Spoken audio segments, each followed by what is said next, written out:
Hi guys, seasons greetings to you all. நான் இங்கே பென்டன்ல அமெரிக்காவில் என் டாக்டர் வீட்டில் இருக்கேன். இங்கே எனக்கு ஒரு ஃப்ரெண்டு கிடச்சிருக்காரு.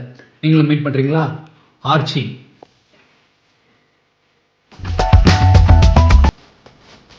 இவர் தான் என்னோட க்ளோஸ் ஃப்ரெண்டு. இப்போது எப்படி தெரியுமா, நான் இங்கே ஒர்க் அவுட் பண்ணிகிட்டு இருக்கும்போது 2 தடவை கீழே விழுந்துட்டேன். இவன் எங்கே இருந்தான்னு தெரியல, ஓடி வந்து என்னை அப்படியே நக்கி அப்படியே அந்த அன்கண்டிஷனல் லவ், அஃபெக்ஷன், கேர் எல்லாத்தையும் கொட்டிகிட்டே இருக்கான். அதனால தானோ என்னவோ why dogs are closer to காட்னு சொல்லியிருக்காங்க. நான் நிறைய டாக் வளர்த்துருக்கேங்க.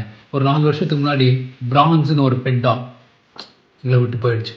நான் ரொம்ப உடஞ்சி போயிட்டேன். அது போனதுனால ஒரு வெற்றிடம், ஒரு வாய்டு இருந்துகிட்டே இருந்தது. அந்த வாய்டை இதோ ஆர்ச்சி ஃபில்லப் பண்ணிட்டாரு.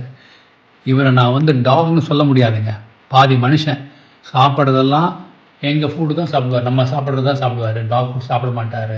அதுக்கப்புறம் இந்த சைக்காட்ரிஸ்ட் மாதிரி ஆகிட்டான். நான் இவங்ககிட்ட எனக்கு மூடு சரியில்லை, நான் சொல்ல வேண்டியதில்லை. அவனே வந்து என்னை he'll make me smile with tears.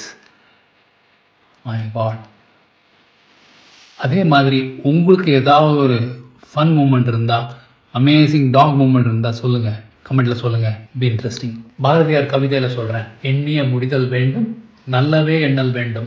எண்ணிய முடிதல் வேண்டும்னு அப்படியே விட்டுருந்தாருன்னா நீங்கள் என்னெல்லாம் எண்ணுவீங்கன்னு அவருக்கு தெரியும். அதனால தான் அஸ் அ டிஸ்க்ளைமர் நல்லவே எண்ணல் வேண்டும்னு சொல்லியிருக்காரு.